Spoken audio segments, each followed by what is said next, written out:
The Sri Lankan crisis is not getting over anytime soon, and these are not anybody's projections or conjectures, but the words of Prime Minister himself.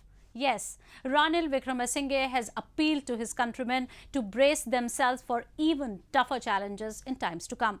And it is not his system that he is relying on for the recovery, but the foreign assistance that he believes will pull the country out of the crisis.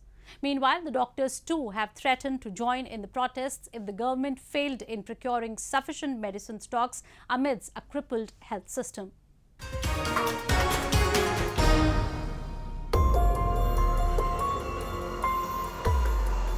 Long queues for almost every essential.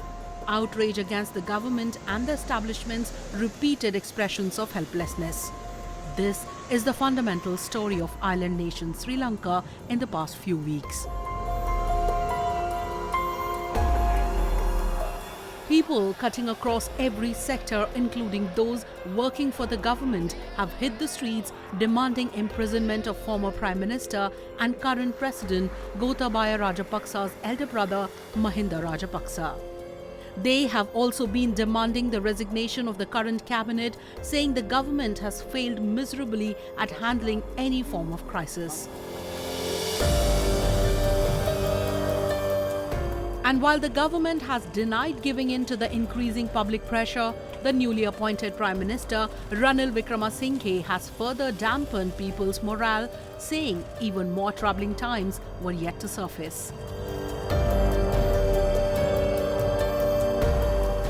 He said the country was down to its last day of petrol and Sri Lanka urgently needed $75 million in foreign exchange in the next few days to pay for essential imports. කෙසේ වුවත් ඉදිරි මාස කීපය ඔබට මට ජීවිතයේ දුෂ්කරම කාල පරිච්ඡේදය ගත කරන්නට සිදු වේවි. එයට අපි සියල්ලෝම කැපවීමෙන් මුහුණ දිය යුතුයි. මම ජනතාවට කරුණු සංගවා බොරු කීමට කිසිසේත් කැමති නැහැ. භයානක වුවත් අප්‍රසන්න වුවත් මේකයි ඇත්ත తත්වය. කෙටි කාලීනව අපි මුහුණ දෙන්න යන්නේ ගෙවි කාලයටත් වඩා දුෂ්කරම කාලයකට. මේ වෙලාවේ අපට තිබෙන්නේ දුක් කම්කටොළු විතරයි.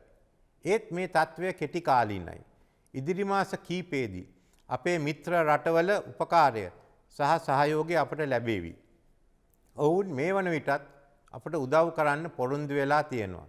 ඒ සඳහා ගතවන මාස කීපය අපට ඉවසීමෙන් දරා ගන්නට ඉන්නම වෙනවා. නමුත් අපිට මේකෙන් ගොඩ යන්න පුළුවන්. ඒ සඳහා අපිට අලුත් මාර්ගයක යන්න වෙනවා. President Gotabaya Rajapaksa, after getting cornered by massive protests that also included some episodes of violence, had replaced his brother with Ranil Wickremesinghe last week. But that hasn't seemed to calm down Sri Lankans. The protesters have said they will keep up their campaign as long as Gotabaya Rajapaksa remains president. They have also labelled Wickremesinghe a stooge and criticised his appointment of 4 cabinet ministers, all members of the political party run by the Rajapaksa brothers. Meanwhile, the medical professionals in the Sri Lankan capital Colombo too warned of a protest if the government failed in finding a solution to the growing drug shortage in the economic crisis-stuck nation. First of all, the drug shortage. That is very important.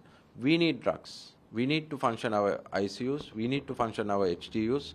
We need to function our wards. There are so many patients awaiting surgeries, and all this we need to save the lives of our patients. We have declared a strong statement saying that if things want rectified and amend according to a collective decision, there will be consequences that the government has to face. Experts who have been thoroughly working on finding the real cause of the current crisis say it all began with the credit rating downgrades in 2020 following which Sri Lanka lost access to foreign commercial borrowing. The central bank reacted by trying to fix an exchange rate of 200 to 203 Sri Lankan rupee to the US dollar, but that didn't apparently pay off. The next step was price controls, and the consequences were shortages and forex hoarding.